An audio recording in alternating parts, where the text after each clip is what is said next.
રાજપીપળાના લક્ષમ હોન્ડાના showroom આગળ અકસ્માતમાં નિકોલીના એક આધેડનું મોત.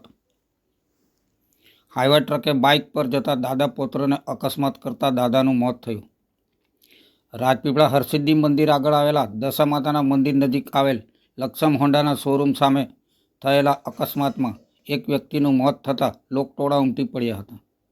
મળતી માહિતી મુજબ આજે બપોરની બનેલી અકસ્માતની ઘટનામાં નાદોદ તાલુકાના નિકોલી ગામના શાંતિલાલભાઈ બુધરભાઈ વસાવા અને સાથે બેઠેલ મેહુલભાઈ અનિલભાઈ વસાવા રાજપીપળા કોઈ કામ અર્થે આવ્યા બાદ પરત ઘરે જતા હતા. ત્યારે લક્ષમ હોન્ડાના શોરૂમ આગળ એક હાઈવા ટ્રકે બાઇકને અડફેટમાં લેતા દાદા અને પુત્ર રોડ પર પડી ગયા, જેમાં શાંતિલાલભાઈને ગંભીર ઇજાઓ થતાં તેમનું મોત નીપજ્યું હતું, જ્યારે પૌત્ર મેહુલને સામાન્ય ઈજા થઈ હોય તેનો આબાદ બચાવ થયો હતો. રાજપીપળા પોલીસ હાલ ઘટના સ્થળે પહોંચી છે અને આગળની કાર્યવાહી હાથ ધરી છે.